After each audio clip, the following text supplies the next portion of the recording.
오늘 이 시간에는 여러분과 함께 계속해서 교회사를 이어가며 이제 중세교회사 가운데의 끝부분에 이르게 됩니다.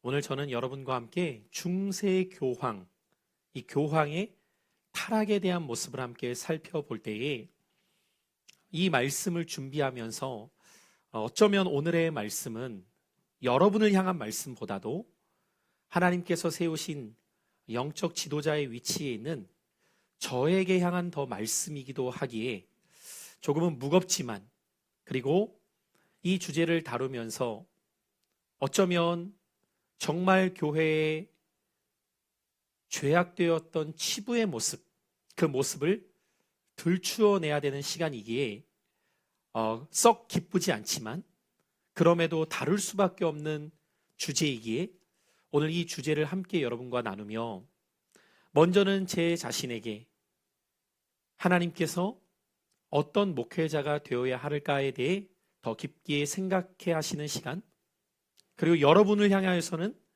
여러분 또한 이 시대의 거룩한 제사장으로서 어떻게 주 앞에 서야 할지를 생각하고 깨닫는 시간이 될 수 있기를 원합니다. 오늘 우리가 함께 읽은 에스겔 34장의 말씀을 보면 거짓 목자와 참 목자에 대한 대조의 말씀이 에스겔 34장의 내용입니다. 특별히 그 가운데 에스겔 34장 1절부터 6절 오늘 본문의 말씀은 거짓 목자에 대한 경고의 말씀이 기록되어져 있는 거죠. 이 거짓 목자의 특징을 오늘 본문 가운데 특별히 3절로 4절은 너무 적나라하게 이렇게 묘사하고 있는데, 살진 양을 잡아 그 기름을 먹으며 그 털을 입되 양 떼는 먹이지 아니하는도다. 뿐만 아니라 4절에 너희가 그 연약한 자를 강하게 아니하며 병든 자를 고치지 아니하며 상한 자를 싸매주지 아니하며 쫓기는 자를 돌아오게 하지 아니하며 잃어버린 자를 찾지 아니하고 다만 포악으로 그것들을 다스렸도다. 영적 지도자에 대한 책망의 말씀이 오늘 3절로 4절에 아주 적나라하게 기록되어져 있죠. 이 말씀을 보면서 저는 더욱 두렵고 떨리는 마음을 갖게 됩니다. 왜냐하면 결국 주 앞에서 평가받을 날이 저에게도 있기 때문이죠. 주 앞에 평가받을 때 과연 어떤 자로서 평가받게 될 것인가, 이 말씀을 보게 될 때 다시금 두려워지는 마음이 생길 수밖에 없습니다. 사실 오늘 한국 교회의 많은 병폐와 문제점들 다양하게 언급하지만 여기에서 자유로울 수 없는, 아니 어쩌면 그 부분에 있어서 많은 부정적인 영향을 끼친 대상이 목회자임은 부인할 수 없는 사실입니다. 저는 늘 교회를 개척한 이후에 오늘까지도 목회를 해오면서 하나님 앞에 기도하는 내용 중에 하나는 목사가 우선이 되거나 목사가 우상이 되는 교회가 아니라 주님이 보이시는 교회, 주님만 높임 받으시는 교회. 그런데 여러분, 그 여정에 있어서 균형을 잡는다는 것은 참 어렵습니다. 왜냐하면 여러분, 결국 보이는 목회자를 통해서 은혜가 되지 않으면 보이지 않는 하나님을 잘 믿고 따라가는 것은 불가능하기 때문이에요. 여러분, 우리가 소위 이런 말을 하죠. 하나님은 중심을 보신다. 근데 사람은 무엇도 봐요? 외모를 봐요. 보여지는 것이 우리에게 중요해요, 안 중요해요? 중요하죠. 여러분, 이걸 간과할 수 없어요. 그렇기 때문에 우리는 늘 이 균형 안에서 끊임없이 자기 자신을 성찰하고 자기 자신을 바로 세우기 위해 노력하지 않으면 한순간에 권력에 도취하거나 탐욕에 도취하거나 인기에 도취할 수 있게 되죠. 이 위험성은 모두에게 있지만 특별히 앞에 서 있는 지도자에게는 몇 배나 더 강할 수 있음을 기억하셔야 돼요. 그렇게 늘 부탁드리고 싶은 것은 여러분이 목회자를 위해 기도해 주셔야 돼요. 그렇지 않게 되면 여러분, 저도 얼마든지 타락할 수 있고요. 그렇지 않으면 여러분 저도 얼마든지 세상의 것들을 추구해서 그 방향으로 나갈 수도 있는 거죠. 그러면 여러분 그 불행은 제 인생의 불행으로만 끝나는 것이 아니라 저에게 맡겨주신 양떼와 같은 여러분 한 영혼 한 영혼에게 심각한 불행이 됩니다. 여러분 이단의 불행이 바로 거기에 있지 않습니까? 교주 한 사람이 미혹하고 현혹하여서 잘못된 길로 영혼들을 이끌어 갈 때 자기만 망하면 좋겠는데 그 길을 걷는 사람들도 같이 망하게 한다는 이 불행이 결국 이단에 속한 자들에게 경험되는 일이잖아요. 우리는 이러한 모습들을 볼 때에 목회자만이 아니라 여러분 한 분 한 분이 주님이 세우신 거룩한 제사장 직분임을 기억하시고 여러분의 신앙이 어떻게 서느냐에 따라 주변에 있는 사람을 살릴 수도 있고 주변에 있는 사람을 같이 망하게 할 수 있다는 것을 잊지 않게 되시기를 축복합니다. 그래서 저는 잠언서의 말씀 가운데 내 양떼를 부지런히 살피며 내 솥대를 잘 보살피라는 말씀을 목회의 마음 가운데 또한 새기며 목양 사역을 하고 있는 거죠. 그런데 이 중세 시대의 문제는 무엇이었냐? 이 중세 시대 때에는 그 시대가 영적 암흑기가 되는데 가장 악영향을 끼쳤던 것이 교회의 대표성을 갖고 있었다고 부르는 교황들의 타락이었습니다. 이제 잠시 후에 PPT를 여러분 같이 보면서 해 나가겠지만 여러분 이 중세 시대의 교황의 타락을 보면 정말 어떻게 이렇게까지 할 수 있을까? 제가 사실 오늘 이 말씀을 준비하면서 도대체 어디까지 얘기를 해야 되는 거야? 싶을 만큼 타락이 극심합니다. 오늘 이 시대에 여러분 목회자들이 타락이요? 그 애교 수준이에요. 정말 애교 수준. 오늘 여러분 좀 들어보시면 알겠지만 어떻게 이렇게까지 할 수 있지 싶은 일들이 끊임없이 벌어지게 됩니다. 그러면 여러분 이 교황의 타락이 본격적으로 시작했을 때가 언제인가라고 할 때 교회사적으로 보면 이제 10세기경부터 시작되어서 이 교황의 타락이 본격적으로 드러나게 되기 시작해요. 자, 오늘 PPT의 첫 번째 화면을 좀 띄워주시면 중세 교황의 타락이라는 주제인데요. 9세기까지만 하더라도 신앙 전파에 힘썼던 교황의 역할이 이 9세기경 말렵부터 조금씩 변화되기 시작합니다. 어떻게 변화되기 시작하느냐?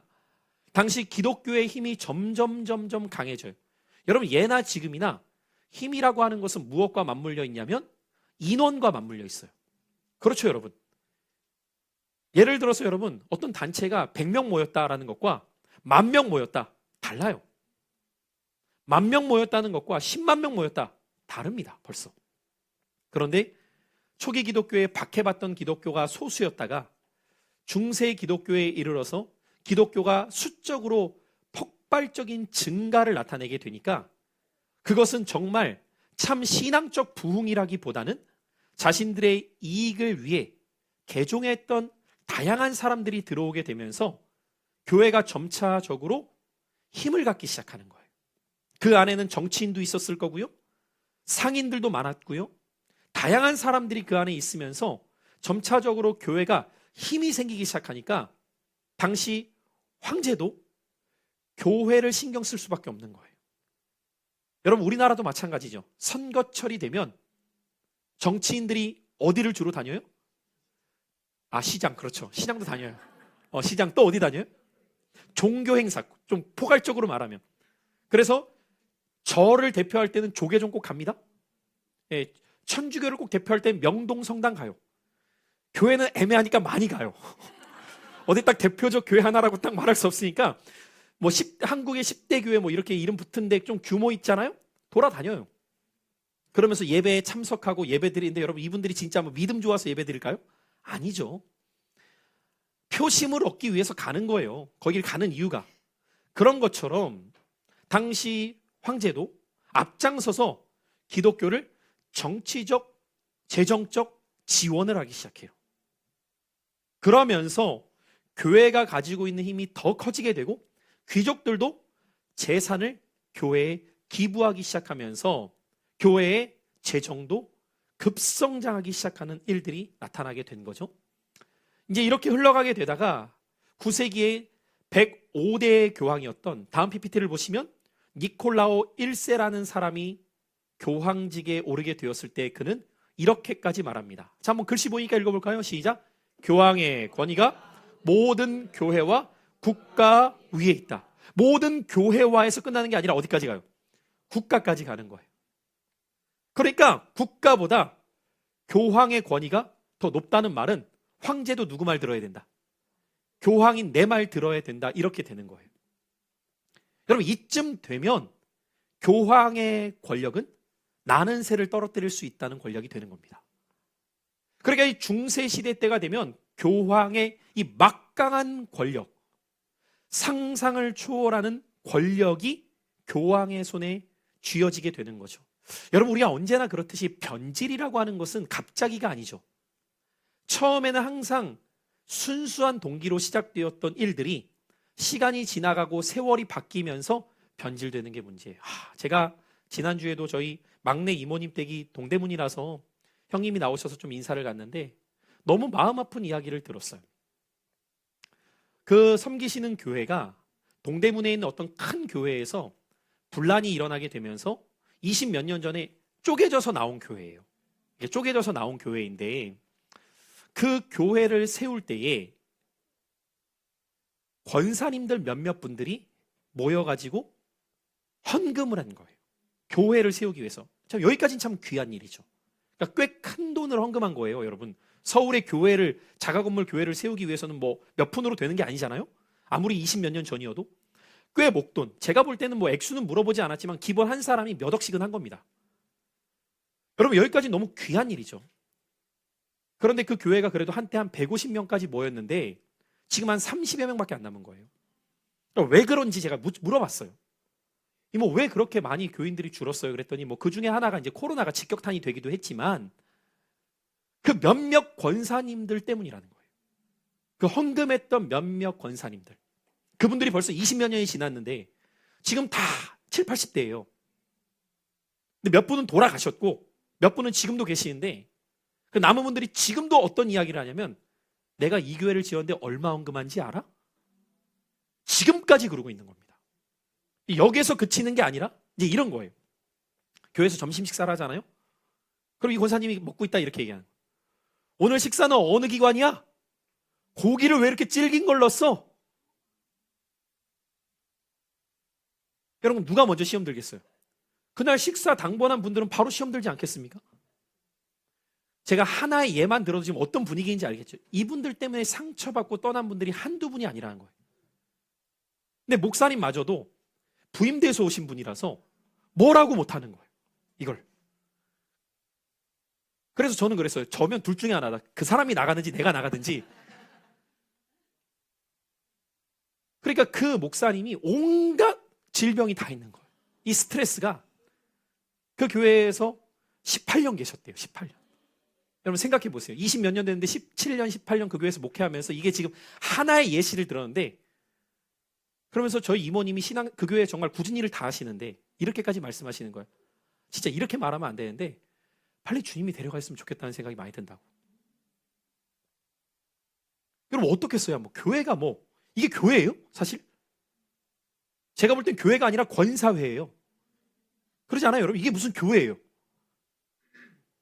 뭐 말도 안 되는 일들이 이런 일들이 벌어질 때 왜 그렇습니까? 권력을 가진 자가 힘을 가진 자가 그것을 악용하게 될 때에 주님의 교회가 어떻게 초토화될 수 있는가를 보여줄 수 있는 단면인 거죠. 그럼 여러분 중세시대 때를 생각해 보십시오. 처음에 바른 신앙을 전파하기 위해서 몸부림쳤던 교황들이 없었겠냐고요. 여러분 당시 지역마다 주교도 있었는데 주교가 어떻게 됩니까?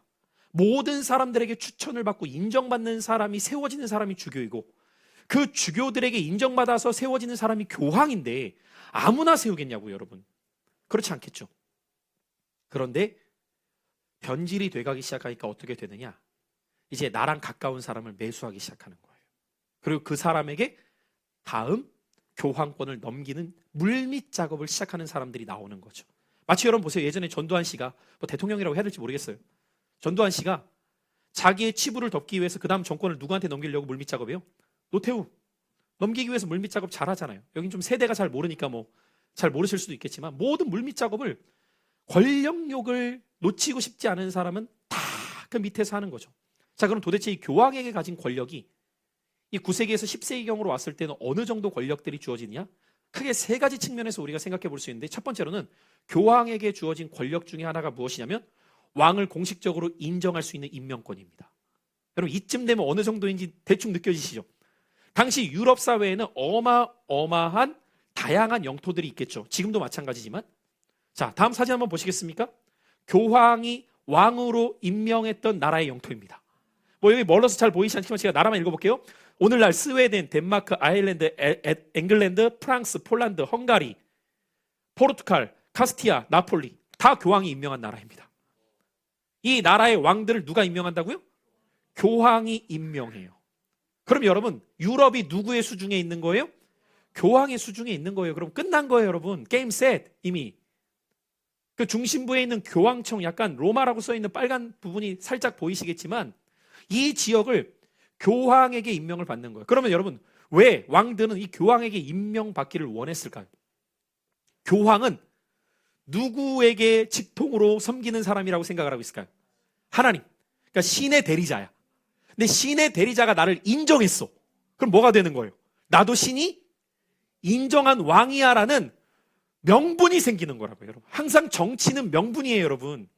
그러니까 이 명분을 갖게 되면 함부로 반역이나 모함을 할 수 있어요, 없어요? 없죠. 왜? 신의 대리자가 세웠는데 이걸 반역해? 그럼 너 지옥 가. 이렇게 되는 거예요. 그러니까 여러분, 이 권력욕에 취하게 되었을 때 당시 기독교 국가 왕들의 최고 영예 중에 하나가 무엇이었냐? 교황에게 대관식을 치르는 거예요. 이걸 최고의 영예로 여기고 있었던 거예요. 뿐만 아니라 왕들은 교황 또는 주교 앞에 이 대관식을 행할 때 어떻게 대관식을 받게 되느냐? 공손히 무릎을 꿇고 왕관을 씁니다. 그러니까 교황이 이렇게 서 있으면 무릎을 꿇고 이 앞에서 대관식을 행하고 교황이 왕관을 씌워줘요. 그럼 여러분, 그 순간부터 갑을 관계는 분명해지는 겁니다. 이게 첫 번째로 교황이 가지고 있었던 권력이에요. 그러면 여러분, 교황이라고 해서 모든 왕들이 다 마음에 드는 건 아닐 거 아니에요. 예를 들어서 어떤 왕이 대관식을 해달라고 요청이 왔는데 교황이 마음에 안 들어. 그럼 어떻게 할까요? 덮어놓고 그냥 안 하면 애매하니까 대관식을 자꾸 미룹니다. 차일피를 미루어요. 그냥 안 해주는 게 아니라 바빠서, 다른 일이 있어서 뭐 이렇게 명분을 대고 그냥 미루는 거예요. 그럼 왕은 조바심이 생기죠. 왜? 그 사이에 다른 일이 생길 수 있잖아요. 그러니까 교황의 뜻에 따를 수밖에 없는, 당시 왕이 되고자 하는 사람들에게 가장 중요한 일은 무엇이냐면 교황과 원만한 관계를 유지하는 거였어요. 이게 바로 교황에게 주어진 첫 번째 권력입니다. 여러분, 첫 번째만 들어도 게임셋 아닙니까? 사실 이 정도 권력이 있는데 오늘날로 말하면 사실 거의 트럼프 수준 아닙니까? 뭐 트럼프보다 더 할 수 있죠. 뭐 트럼프가 다른 나라의 뭐 대통령을 임명하진 않으니까. 가장 큰 권력을 가지고 있었어요. 두 번째 교황의 권력은 무엇이었냐? 막대한 재산을 소유하기 시작합니다. 막대한 재산을. 중세 시대의 교황들은 세속의 왕들처럼 땅을 실질적으로 소유하는 것은 쉽지 않은 일이었지만, 그럼에도 그 일들이 일어나기 시작하면서 재산 증식을 위하여서 할 수 있는 모든 일들을 행하기 시작하는 교황들이 나오기 시작해요. 10세기경부터. 그러면서 교회의 재산이 사유화되는 일들이 되기 시작하는 거죠. 자기 마음대로 주물럭거릴 수 있는 상황들이 되는 거예요. 그래서 나중에 여러분, 오늘날에도 로만 카톨릭 안에 있는 신부들은 결혼을 안 하죠. 결혼을 안 하는 이유가 바로 이 중세 시대에 타락한 교황 모습들로 인하여서 부패한 권력의 이양과 사유재산의 독재화를 막기 위해서 결혼을 금지시킨 겁니다. 이때부터 결혼을 시키지 않아요. 왜? 결혼을 하면 자녀를 낳잖아요. 그럼 그 자녀에게 권력과 재산을 증식시켜버리는 거예요. 이것을 막고자 결혼을 못하게 시키는 일들, 이것을 강제 독신 의무라고 해요. 강제 독신 의무. 참 쉽지 않은 일인 거죠. 이렇게 행할 만큼 탐욕에 물든 사람들이 나오기 시작합니다. 자, 그럼 교황은 어떻게 해서 부를 축적할 수 있었을까를 생각해 보면 다음 그림 한번 보시면 아까 그 축소해서 보시면 여기가 로마인데 교황령이거든요. 교황령은 뭐냐면 교회에 관할 지역이에요. 그러니까 교회에 관할 지역이니까 여기에서 나오는 모든 것들은 기본적으로 교황에게 들어갑니다. 그리고 교황이 그걸 가지고 교회를 위해 써야 되는 거예요. 본래는. 근데 여기서 이제 어떤 일이 벌어지죠? 사유재산화. 그러니까 교회를 위해 쓰는 것이 아니라 내가 독식하는 겁니다. 예를 들면 이런 거예요. 여기에서 나오는 좋은 곡물들이 있잖아요. 그러면 곡물 독점권을 누가 갖고 있느냐? 교황이 갖고 있습니다. 그런데 이 일을 올바르게 써야 되는데 사유재산 증식, 곡물 독점권뿐만 아니라 이 안에서 일어나는 여러 가지 일들을 교황이 자기가 원하는 대로 쓰기 시작하는 일들이 나타나기 시작했던 거죠. 심지어 여러분이 지난주까지 배웠던 십자군 전쟁을 떠올려 보시면 이 십자군 전쟁이 11세기 말부터 시작됐잖아요. 이 십자군 전쟁에 많은 영주들과 기사들이 나가서 전쟁하다가 죽어요. 예를 들어서 싸우다가 죽어요. 그 영주의 재산이 어디로 흘러들어갈까요? 교회로 흘러들어가거든요. 근데 그 교회로 흘러들어가는 것들을 교황이 또한 사유화시키기 시작하는 거죠. 그리고 여러 가지 명분을 붙여서 자신의 재산을 증식해 나가는 일들이 발생합니다. 그러면서 교황의 권력은 금전과 맞물려서 사람들을 매수하는 데 이제 쓰여지는 거죠. 내 편 만드는 거예요, 여러분. 정치가 다 그렇잖아요, 사실 여러분. 뒷돈 다 오가거든요. 세 번째 교황의 권력 중에 하나가 무엇이었냐면 군대 동원령을 가능케 할 수 있었습니다. 지난 시간에 배웠죠. 십자군들을 비롯하여서 신의 이름으로라는 그 명분을 가지고 군대를 동원했던 교황의 힘. 그래서 중세시대의 교황은 군대를 동원할 수 있을 뿐만 아니라 귀족 가문에 있는 기사의 부대들을 자유롭게 사용할 수 있었어요. 그러니까 기사들에게 얘기하면 다 제공해 주는 거예요. 왜? 이 기사들의 목적은 뭐겠어요? 더 높은 자리로 가고 싶을 거 아니에요, 기사가. 영주가 되든 나중에 왕이 되든 그럼 지금부터 교황과 원만한 관계를 맺어야 되거든요. 근데 교황의 요청인데 내가 거절해봐요. 그럼 찍히는 거예요. 그래? 오케이. 너 명단 기록해 놓게. 그걸 우리가 오늘날로 말하면 블랙리스트. 딱 올라가는 거예요. 블랙리스트 너는 이제 끝이야. 그러니까 아무도 거절을 못하는 거죠. 나중에 15세기경까지 이르게 되면 교황 한 사람을 위해 스위스 용병까지 돈을 주고 사와서 지키게 합니다. 근데 여러분, 지금도 이때 고용되었던 스위스 용병들의 이제 후손들이 현재까지도 바티칸 시국에서 교황을 지키는 사람들입니다. 대단하죠? 여러분, 이 사람들 그냥 자원 아니에요? 돈 받고 하는 거예요. 지금까지도. 그래서 여러분 보면 약간 그 알록달록한 옷 입고 이렇게 총 들고 서 있는 사람들 나중에 그 보세요. 로마나 이런 데 보면 가끔씩 걸어서 세계 속으로나 이런 데 보면 나오는 사람들이 있거든요. 그 사람들이 소위 교황 친위 부대인 거예요. 지키는 거예요, 이렇게. 이 정도로 교황은 막강한 권력을 갖게 되는 거죠. 그러니까 여러분 한번 생각해 보세요. 왕을 임명할 수 있는 임명권과 막대한 재산을 갖고 있는 데에다가 심지어 군대까지 동원할 수 있어. 무서울 게 있겠어요, 여러분? 이 정도 되면 어떤 말을 할 수 있냐면 무소불위의 권력이다라는 말을 이때 쓸 수 있는 거죠, 이제. 이 정도면 다 되는 거. 사실 오늘 이 민주화된 정치 속에서 대통령도 이렇게는 못해요. 아무리 트럼프가 자기가 미국 대통령이라고 해도 의회가 있고 야당 여당이 있는데 자기 맘대로 군대 동원해. 물론 통수권자는 대통령이지만 여기에 대해서 반기 들면 쉽지 않을 때가 있거든요. 여러분 대통령이 만약에 국가 재정 갖고 사유재산 해보세요. 바로 탄핵감이죠. 안 그러겠어요, 여러분? 오늘 이 시대엔? 이때는 교황이 이 정도 권력을 가지고 있으니까 정상이 되기도 쉽지 않겠다 싶어요. 이 정도니까. 그러면 이 교황을 어떤 방식으로 본래 선출을 했느냐?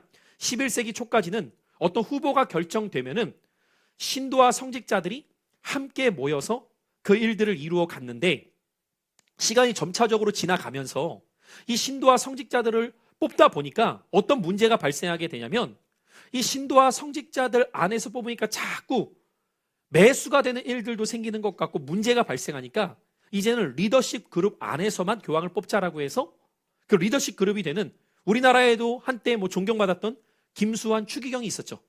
그 추기경은 그 지역을 대표하는 사람인데 추기경 회의에서 교황을 선출하는 제도로 바뀌게 돼요.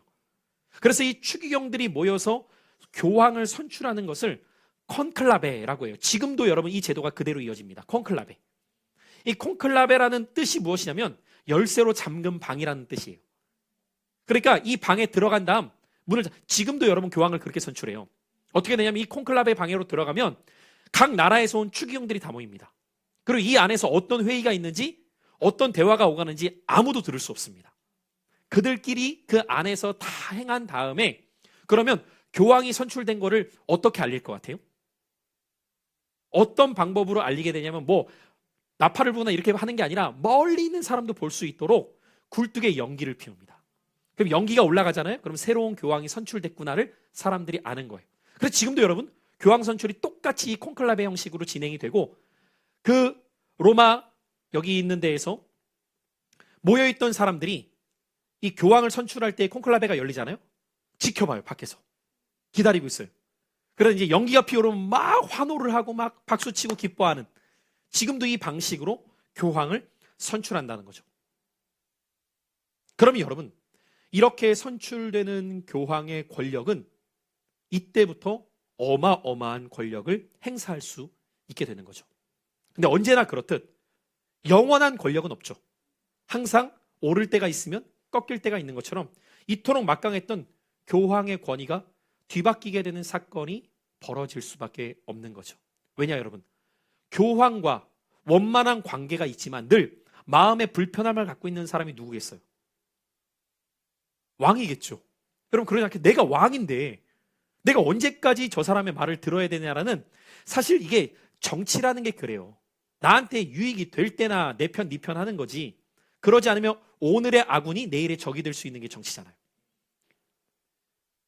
그러니까 여러분 나라들마다 다양한 왕들이 등장하는데 항상 그렇지만 강인한 왕이 등장할 때가 있거든요. 그러면 그 왕은 이 꼴을 못 보는 거예요. 이걸 뒤집자. 그래서 한 사건이 크게 벌어지게 되는데 그때가 바로 1309년에 벌어진 사건인데 다음 사진 보시면 왕이 교황을 잡아다가 가두는 사건이 발생하게 됩니다. 이것을 아비뇽 억류라고도 부르고요. 아비뇽 유수라고도 불러요. 여러분 이 유수라고 하는 사건이 잡아 가둔다라는 뜻인데 우리가 이 유수라는 단어를 성경에서 시대를 배울 때 언제 쓰냐면 바벨론 유수라고 합니다. 여러분 바벨론 유수가 몇 년이었어요? 성경 공부하신 분들 한 명도 대답 못합니까? 바벨론에서 포로로 몇 년 있었어요? 70년 있었잖아요. 바벨론 포로 70년. 이 아비뇽 유수도가 꼭 그와 같은 시기입니다. 정확히는 68년 정도인데 약 70년을 교황이 로마에 있다가 저 프랑스 남부에 있는 한쪽 구석탱이에 있는 아비뇽이라는 지역에 갇혀갖고 뭐 갇혔다고 해서 감옥에 갇히는 것이 아니라 거기에다 작은 성에다 두고 거기에 있어라 이렇게 몰아 넣은 거죠. 이때부터 급격하게 교황의 권력이 꺾이게 돼요. 교황보다 왕이 힘이 있네? 약간 이렇게 되는 거예요. 근데 여러분 말이 그렇지 70년은 굉장히 긴 세월이잖아요. 그럼 여러분이 로마에 있는 그리스도인들이고 그곳에서 신앙생활하고 있는 사람들이라면 70년 동안 목회자가 없는 것과 똑같은 거예요. 대표가. 얼마나 어렵겠어요. 그러니까 쉽지 않으니까 어떤 일이 발생하게 되냐면 시간이 지나가면서 교황이 2명이 돼버려요. 로마에서 또 선출을 해버립니다. 아비뇽의 교황이 있는데 로마에서 또 선출을 해갖고 교황이 2명이 돼버리는 어이없는 상황이 발생하게 되는 거죠. 자, 다음 사진 볼까요? 그래서 이 프랑스의 필리프 4세가 클레멘트 5세라는 교황을 로마에서 아비뇽으로 옮긴 다음에 약 시간이 6, 70년 지나가면서 다음 사진. 교황이 이렇게 2명이 생기는 거예요. 프랑스 아비뇽에 1명, 이탈리아 로마에 1명.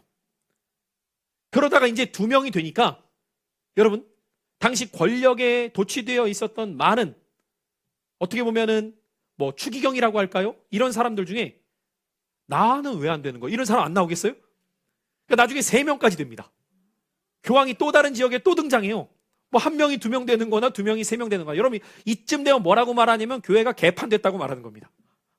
그렇죠 여러분. 뭐 여기도 교황 저기도 교황 거기도 교황. 그럼 여러분 구심점이 있겠어요 없겠어요? 당연히 없죠. 구심점이 없을 뿐만 아니라 명분 자체가 흔들리는 거예요.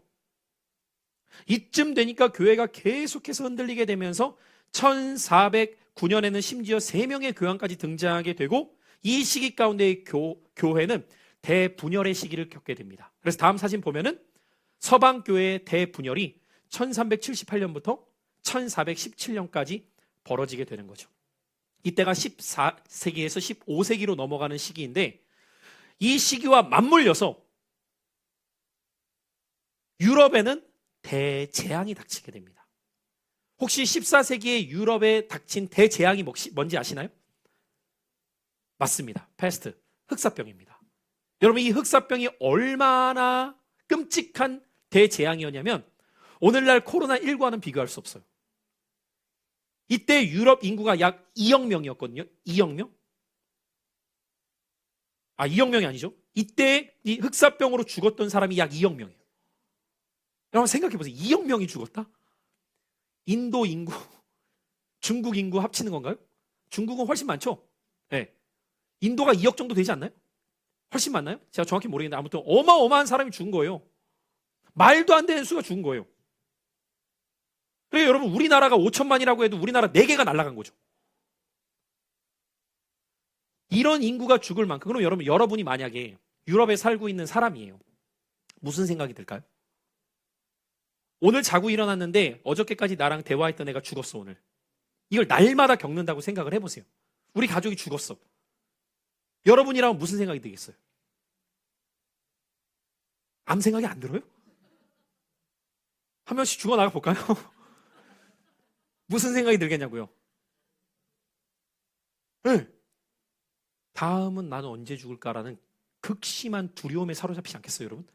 우리 코로나 때 말이야. 집 밖에도 안 나가고 마스크 쓰고 했더니 그렇게 말 잘 듣고 와.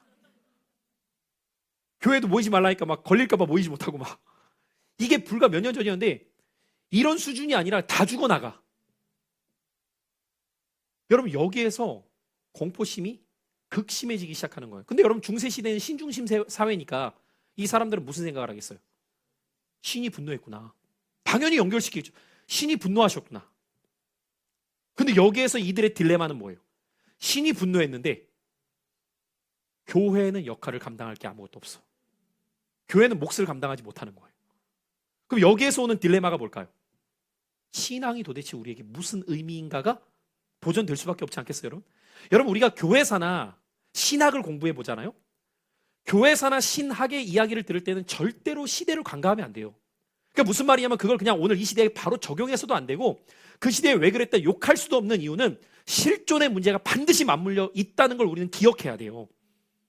역사만 배우면 조심해야 될 것이 무엇이냐면 그 시대상에 대한 실존의 문제를 건너뛴 채 오늘 우리의 관점에서 옳고 그름으로 분단할 수 없단 말이에요. 왜요?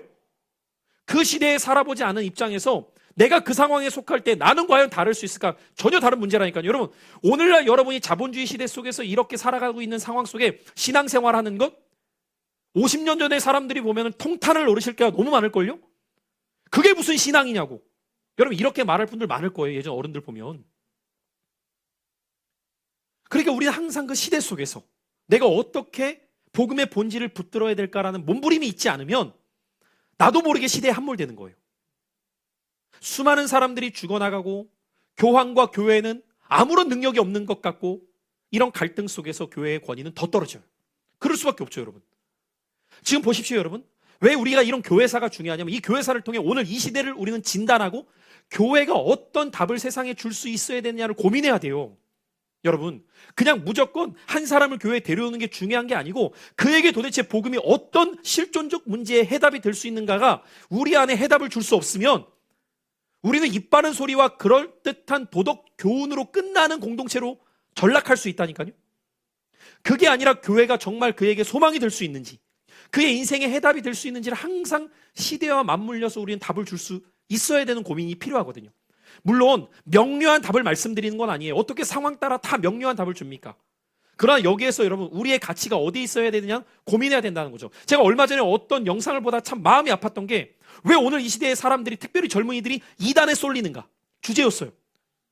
그리고 그 내용을 보다 보니까 마음 아프지만 하나 인정할 수밖에 없었던 것 중에 하나는 무엇인지 아십니까? 여러분 청년들이 그냥 바보가 아니잖아요. 근데 왜 이단에 가냐 이거예요. 거기에 대해서 한 이야기를 이렇게 하더라고요. 이단은 잘못된 가르침을 주긴 하지만 한 가지는 분명하게 강조하고 있다. 구원. 여러분 무슨 말인지 아세요? 자기들이 잘못된 가르침이지도 모른다 할지라도 자기가 배우는 구원에 있어서는 적어도 남에게 명확하게 설명할 수 있도록 교리적으로 정립을 한다는 거예요.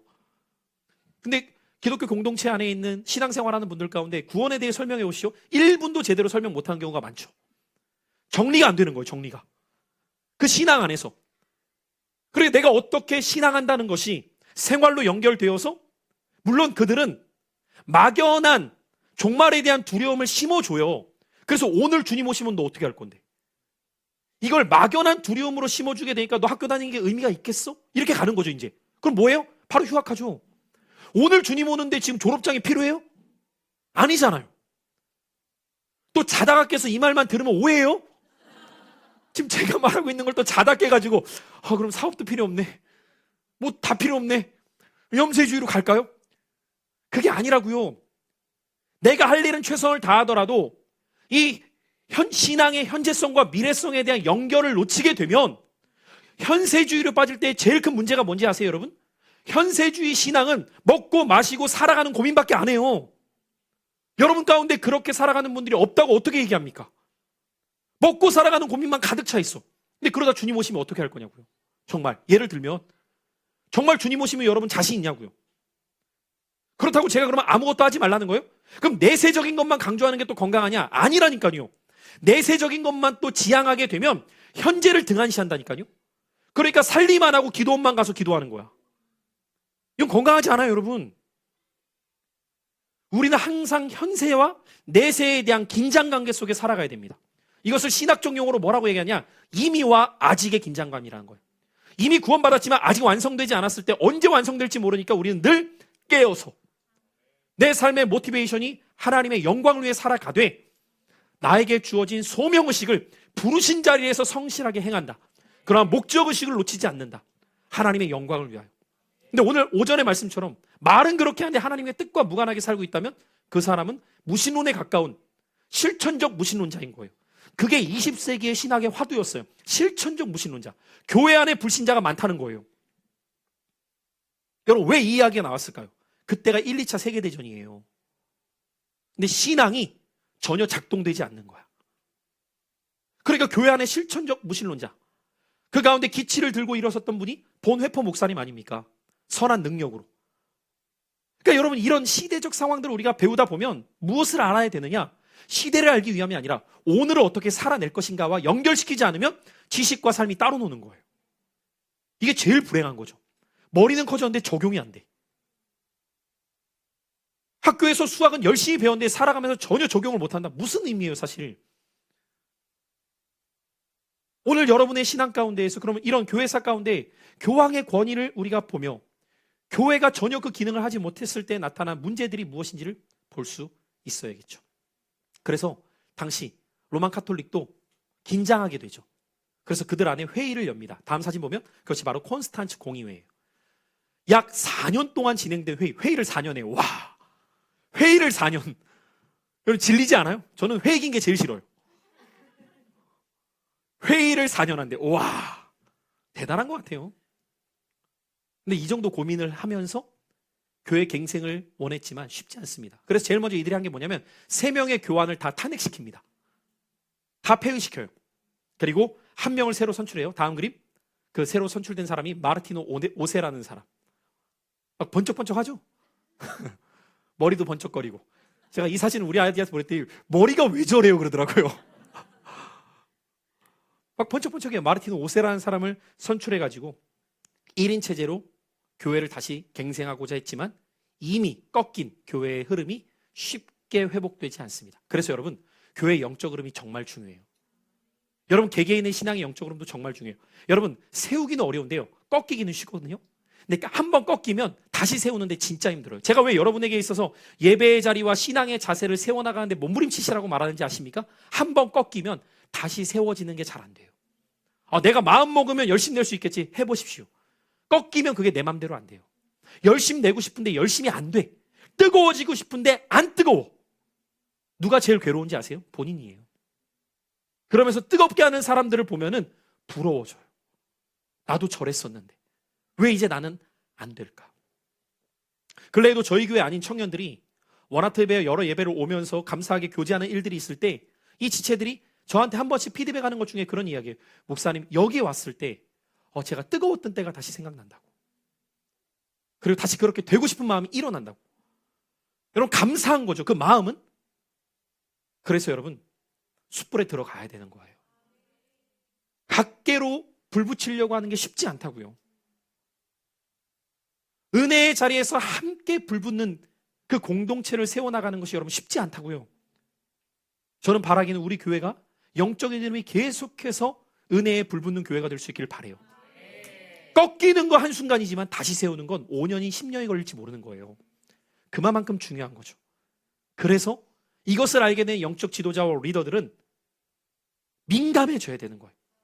예배 한 번을 드릴 때에도 우리 교회 예배가 영적으로 불붙는 예배가 되려면 어떻게 해야 될까? 교제 한 번 하더라도 은혜가 흘러가는 교제가 되려면 어떻게 흘러가야 될까? 여러분, 교회들마다 요즘에 고민이 뭔지 아세요? 소그룹이 어렵대요. 소그룹이. 왜 어려운지 아세요? 모여있는 게 뭐가 어려워? 그게 어려운 게 아니라 영적인 은혜의 대화가 안 된다 이거예요. 그걸 너무 힘들어요. 여러분, 그 영적 대화의 흐름을 만드는 데까지는 어려워요. 그러나 만들어지면 풍성해집니다. 여러분, 저는 이 빈예배 때 이후에 여러분이 소그룹을 가질 때 개인의 얘기가 아니라 은혜의 얘기가 흘러갈 수 있길 바라요. 그리고 권면드립니다. 독점하지 마십시오. 혼자 독점하지 말고 했던 얘기 반복하지 말고 내가 자꾸 같은 말을 리핏하면 써오세요. 내가 이 이야기는 안 하리라 이렇게. 회상하지 말고 자꾸 오늘의 은혜, 오늘의 기쁨, 이번 한 주의 감사 아침마다 새로워져야죠.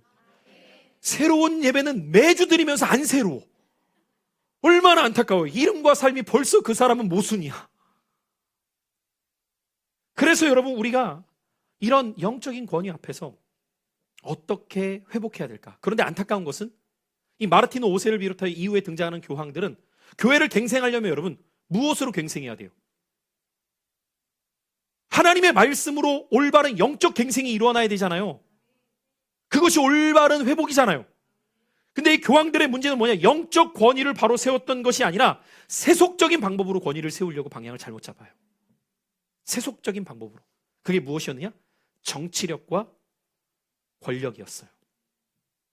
이 방법으로 권위를 세우려고 하니까 문제는 심각해지죠. 시간은 왜 이렇게 빨리 가는지. 5분 안에 끝내겠습니다. 준비한 건 많은데.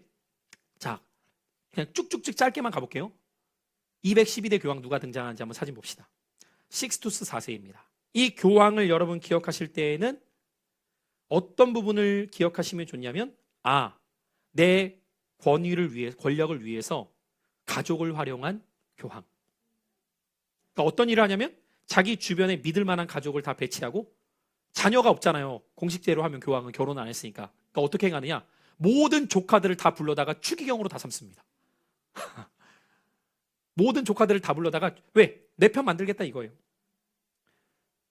심지어 여러분, 이렇게 권력을 독점하기 위해서 돈이 필요하거든요. 돈을 어떻게 끌어모으느냐? 이 식스투스 4세는 당시 로마가 어느 정도 타락의 길을 걷고 있었는지를 볼 수 있는 단면이 로마의 당시 인구가 10만 명이었대요. 이 10만 명 가운데 매춘부가 9천 명. 10분의 1입니다. 몸 팔아서 먹고 사는 여자가 10분의 1. 얼마나 타락했는지 대충 감오시죠. 근데 이 식스투스 4세가 돈을 끌어들이기 위해서 어떤 일을 하느냐? 매춘부에게 돈을 받고 공식적으로 면허를 발급합니다. 교황이 여자한테 몸 팔며 살라고 돈을 받고 면허증을 발급을 해줘요? 그럼 이 면허증을 가진 사람은 공적으로 몸을 팔 수 있는 거예요. 그리고 합법적으로 몸을 팔면서 지낼 수 있는 거예요. 제가 아까 상상 초월이라고 했잖아요. 이 일을 행한 것이 식스투스 4세. 자, 그럼 이 한 사람만 이랬냐? 그 다음 교황 한번 볼까요? 213대. 이번에는 인노첸시오 8세. 이 사람은 권력을 유지하기 위해서 어떻게 하느냐? 명문가와 손을 잡습니다. 그 명문가가 메디치 가문. 제가 일전에 한번 드렸죠. 유럽에서 굉장히 유명한 부유했던 가문. 이 메디치 가문과 손을 잡고 막대한 돈을 받고 어떻게 행하느냐? 메디치 가문의 사람들을 추기경으로 세웁니다. 참. 제가 그래서 어디까지 말해야 되나 지금 고민 많이 했다고 했잖아요. 자, 다음 볼까요? 214대.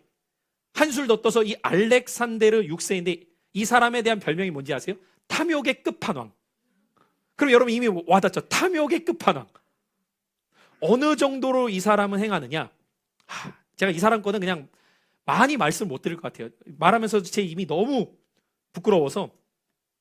이 사람은 삼촌이 209대의 교황이었어요. 그래서 삼촌의 도움으로 추기경이 되거든요.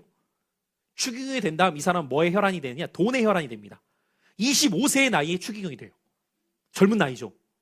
여러분, 추기경은 오늘날로 말하면 한 나라의 대표라니까요. 이때부터 돈을 끌어모으기 시작하는데 어마어마한 부자가 됩니다. 근데 이제 부자가 되니까 이제 돈은 모을 만큼 모았어. 그럼 그 다음은 뭐에 관심이 되겠어요? 권력이죠. 나도 추기경에서 교황 한번 해야 되는데. 그래서 이 사람이 교황 투표가 있을 때에 몇 달 전부터 어떤 일을 착수하기 시작하느냐? 한 글에 이렇게 써 있어요. 그가 교황된 것은 주로 뇌물덕이었는데 그는 콘클라베가 열리기 전 돈을 가득 실은 노새 4마리를 여러 곳에 보냈다. 돈을 가득 실은 노새를 4마리씩을 보냈다는 거예요. 집집마다. 얼마나 많은 금화를 보냈을지 한번 상상해 보십시오. 그리고 그는 그가 원하는 대로 61세의 나이에 교황이 됩니다. 여러분, 교황이 됐으면 이제부터 이제 뭐 해야 돼요? 탐욕의 끝판왕. 그럼 이제부터 거둬들이는 거예요. 어마어마한 것들을 합니다. 그가 먼저 행했던 이 알렉산드르의 특징 중에 하나는 무엇이냐면 굉장히 지저분한 성적 생활이었어요. 사생아만 16명으로 추정합니다. 사생아만 16명. 그가 공식적으로 인정한 자녀는 4명밖에 없어요. 공식적으로 인정한 자녀도 4명이에요. 결혼을 못 한다니까요? 근데 공식적으로 자녀로 인정한 아들이 4명이에요. 첫째 아들에게는 추기경을 임명하고 둘째 아들에게는 교황군 총지휘관, 아까 교황군대, 친위대 말했죠? 총지휘관을 임명해서 자신의 안위를 보장받게 합니다. 그의 문란한 성생활은 이루 말할 수 없었다고 해요. 그의 여성 편력은 나중에 40살 차이 나는 여자를 아내로 맞아들여야 할 정도였어요. 40살이면 제가 5살하고 결혼하는 겁니다. 상상이 되세요? 생각만 해도 생각하고 싶지 않죠? 네. 심지어 바티칸에서 알밤 연회라는 걸 열어요. 알밤 연회. 알밤 연회는 뭐냐면 550여 명의 매춘부와 손님들을 불러다 놓고 바닥에다가 알밤을 깔아놓고 알몸으로 주워가며 난잡한 일을 벌이게 하는 겁니다. 이런 일들을 행해요. 왜 했을까요? 자기 편 만들기 위해서 같은 탐욕과 죄악으로 얽어매는 거죠. 여러분, 정치인들이 그런 거 하잖아요. 내가 어떤 것들 할 때 얘도 잘못된 일을 각취하게 만들어서 입 뻥끗하지 못하게 만드는. 왜 뻥끗하면 걔도 죽어.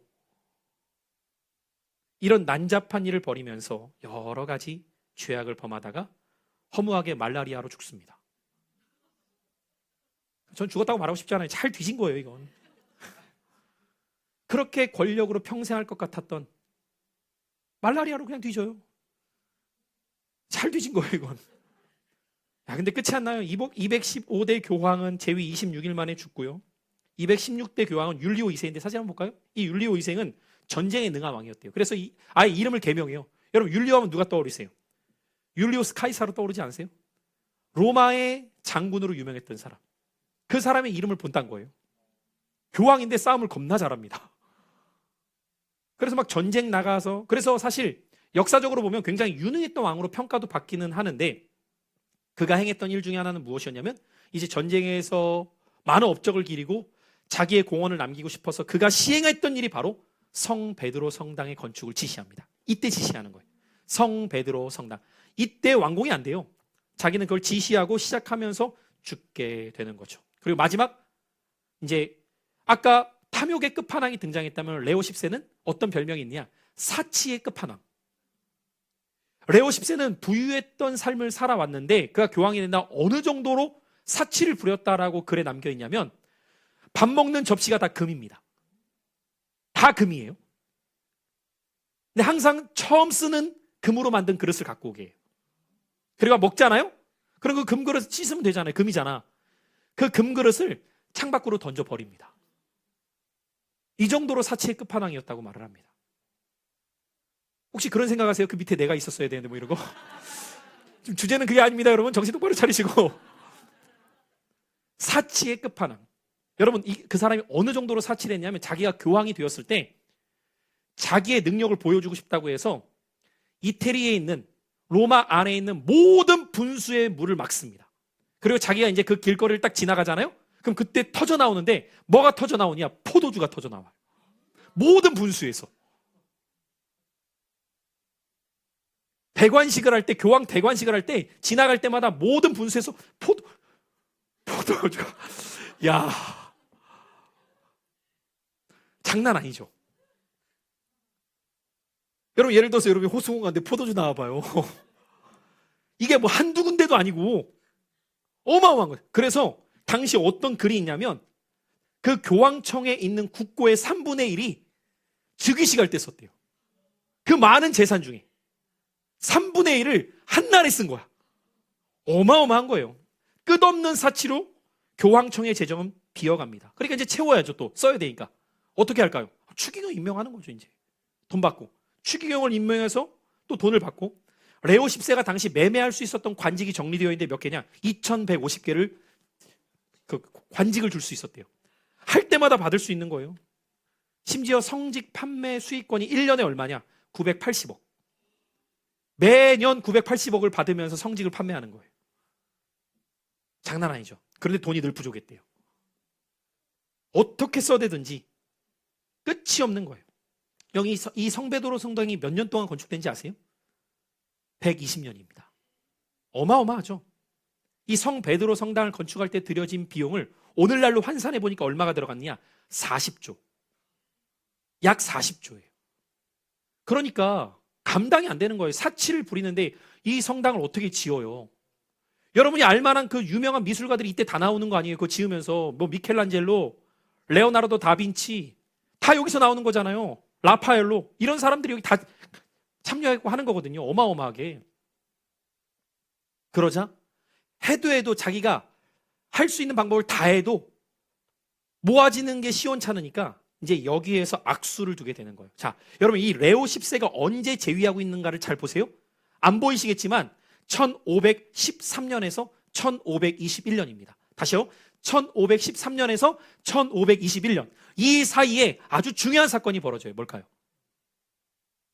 그가 재위할 때 이 사이에 아주 중요한 사건이 벌어져요. 1513년에서 1521년. 제가 해마다 교회 주보에도 칼럼을 쓰면서 이걸 강조하는 주간이 있는데 뭘까요? 맞아요. 종교개혁. 언제 일어나요? 1517년. 레오 10세 때예요. 왜 일어나는지 대충 감이 오시겠죠? 지금 어떻게 교황들이 타락하는가를 계속해서 밑에서부터는 불만이 폭주해가고 있는 거고 교회를 향한 신뢰는 다 무너져 있다고요. 그러면 여러분 교회에 대한 신뢰가 다 무너져 있을 때 어떤 일이 발생하는지 아세요? 사람들은 대안을 찾습니다. 대안을 기다리기 시작해요. 그래도 하나님께서는 교회를 사랑하셔서 교회를 향한 예상치 못했던 사건을 나타내 보이시죠. 그게 바로 마르틴 루터의 95개조 반박문이에요. 근데 그 반박문의 도화선이 됐던 가장 중요한 사건이 무엇이었느냐? 이 레오 10세가 행했던 당시에 면죄부 판매였다고요. 물론 면죄부 판매는 레오 10세가 처음 한 게 아니에요. 십자군 전쟁할 때도 했다고 말씀드렸잖아요. 그런데 레오 10세 때는 이제 어떤 문제가 생기느냐? 이 면죄부를 많은 사람한테 팔아야 돈을 받는데 이게 잘 팔리게 하려면 누가 필요해요? 예나 지금이나 물건을 잘 팔려면 세일즈맨이 필요한 거죠. 교황이 다니면서 팔지는 않잖아요. 근데 이때 아주 유명한 세일즈맨인 성직자 한 명이 등장하는데 그가 바로 테첼입니다. 테첼. 이 테첼이라고 하는 사람이 당시에 뭘로 유명했느냐? 면죄부를 파는 걸로 아주 유명했어요. 너무너무 잘 파는 거예요, 이 사람이. 그래갖고 교황이 이 사람을 아예 웃돈을 줘가지고 돌아다니면서 순회 면죄부 판매사로 아예 시킵니다. 지역을 다니면서 면죄부를 팔아요. 그러다가 이것이 당시 믿음으로 의롭게 된다는 복음을 만나게 된 루터에게 충돌을 일으킨 거죠. 그래서 사실 여러분 우리는 뭐 95개조 방박문하면 뭐 루터가 처음부터 싸우자 뭐 이렇게 생각할 수 있는데 아니에요. 내가 정말 아무리 성경을 읽어봐도 이해가 되지 않는다. 지금 교회가 행하는 일들 가운데 도저히 나는 이해가 되지 않으니 이 문제에 대해서 서로 대화해 보자가 원래의 취지예요. 그래서 구텐베르크 성당에다가 그 95개 조의 질문을 붙여놓은 거예요. 근데 보세요, 여러분. 이게 왜 도화선이 되나? 앞서 민중들의 불만이 목끝까지 차 있거든요. 그러니까 이 글을 보고 잘 됐다. 이걸 누가 베껴가지고 유럽에 뿌린 겁니다. 그러면서 들고 일어난 거예요. 맞지? 이건 아니지. 여러분 항상 그렇잖아요. 누가 기치 들기만을 기다리고 있는 것. 내가 기치는 못 들어. 근데 누가 들면 나는 따를 거야. 이 마음은 있어. 들기만 해라. 이걸 다 기다리고 있다가 그러니까 루터도 당황했어. 왜 이렇게 된다고? 나 이렇게까지 생각은 안 했는데? 그러니까 이런 거예요. 이러고 있는데 누가 밀어버리고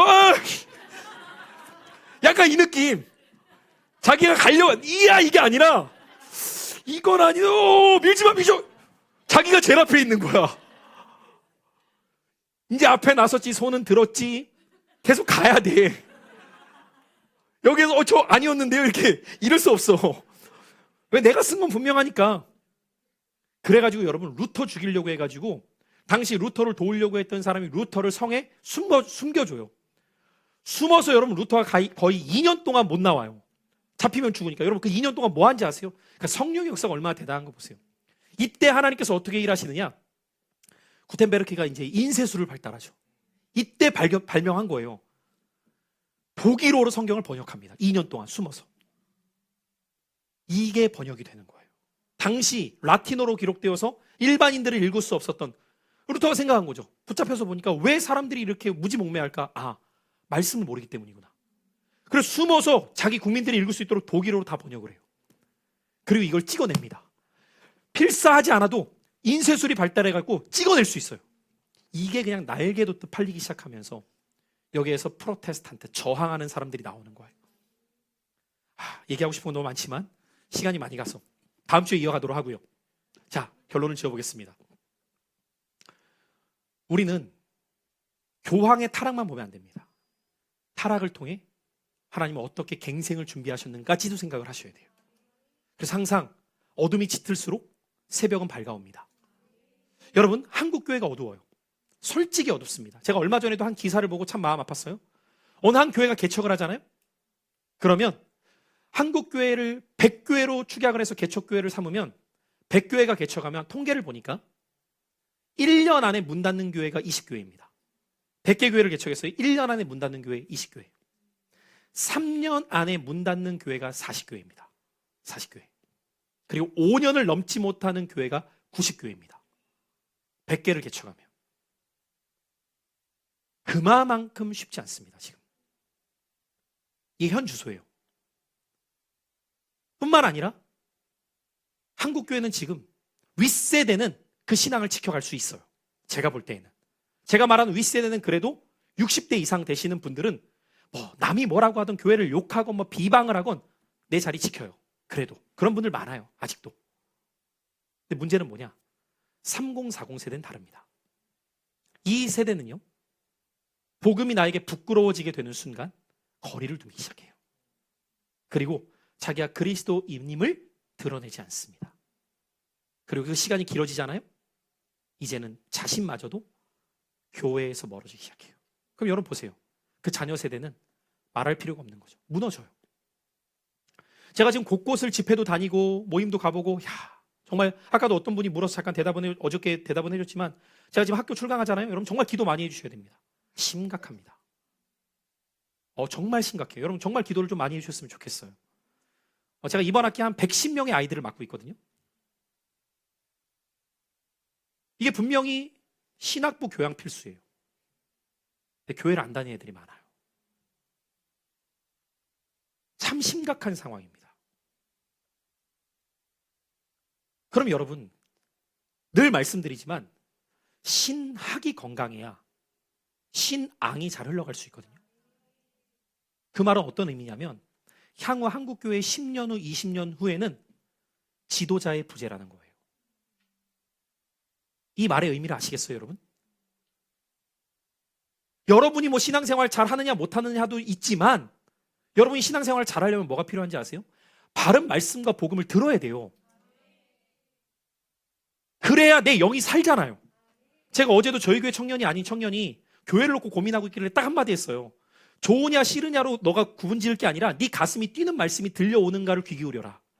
그게 아니면 흔들린다. 좋은 말씀이요. So what? 안 바뀐다니까요, 여러분. 여러분, 교회는 강연이 아니잖아요. 무슨 우리가 좋은 강연들을 옵니까? 이 말씀으로 살 건지 뒤돌아설 건지 중간 없어요, 여러분. 목사인 저도 그래서 매주 최선을 다해서 말씀을 준비하는 이유가 거기에 있다고. 여러분은 사실 그냥 앉아서 들어서 졸리냐 안 졸리냐 재밌냐 재미없냐로 보지만 제가 제일 약한 PPT까지 준비하면서 제가 지난주 같은 원하트에 있는 주간에는 4번의 다른 설교를 해요, 여러분. 차라리 큰 교회는 목사님이 4부 예배까지 있어도 똑같은 설교를 4번 해요. 저는 4번의 설교를 다 다른 설교로 준비해요. 쉽겠냐고요. 근데 왜 이렇게까지 할까요? 한 영혼이라도 살리려고. 한 영혼이라도 그 말씀 가운데 오늘 오전이 되었든 오후가 되었든 저녁이 되었든 새벽이 되었든 듣고 살아나도록. 그럼 여러분, 이 시대 가운데 여러분이 사는 것도 중요하지만 영적 지도자를 위해 기도하지 않잖아요? 나도 죽어요. 정말 나도 죽는다고요. 아모스 선지자 시대에 왜 이런 말씀을 했겠어요? 이 백성이 물이 없어 가람이 아니요 양식이 없어 주림이 아니라 여호와의 말씀을 듣지 못한 기갈이라. 여러분, 말씀이 왜 없어요? 근데 그 말씀이 없으면 생명의 말씀이 없는 거예요. AI 시대. 여러분, 문서적으로 좋은 설교는 AI한테 부탁해도 나와요. 안 나오겠어요, 여러분? 나온다니까요, 그 정보량이.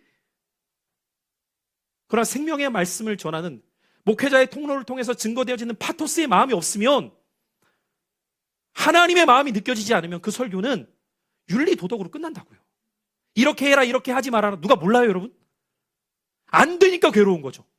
언제 그게 우리에게 되어지기 시작합니까? 은혜가 임할 때예요. 하나님의 사랑이 부어질 때 하고 싶어지는 거지. 여러분, 부부 사이도 보세요. 여러분, 사랑 식었는데 해야 될 줄 몰라요? 남편 밥 해주는 거 몰라요? 하기 싫잖아. 사랑이 식으면 네가 처먹어 이러잖아. 마음으로, 말로는 안 해도. 남편도 아내 위할 줄 누가 모르냐고요. 사랑이 식으면 안 되니까 괴로운 거죠. 살만 부대껴도 싫대 막. 저리 가. 정말 그래요, 여러분. 사랑 식어보십시오. 그걸 막 이상하고 어색하게 여긴다니까요. 한 몸인데. 여러분 이럴 수 있죠. 저리 가. 내 손을 향해서. 이상한 거죠. 내 몸인데. 근데 이게 안 되는 거예요. 왜? 깨지니까. 하나님을 향해서 똑같아요, 여러분. 그러므로 여러분, 오늘 이 말씀도 과거의 이야기로 듣는 것이 아니라 나에게 주신 주의 음성이 될 수 있기를 축복합니다. 그리고 교회 영적 지도자와 교회에 세운 평신도 지도자를 위해 여러분이 꼭 함께 기도해 주시기를 바랍니다. 기도하겠습니다.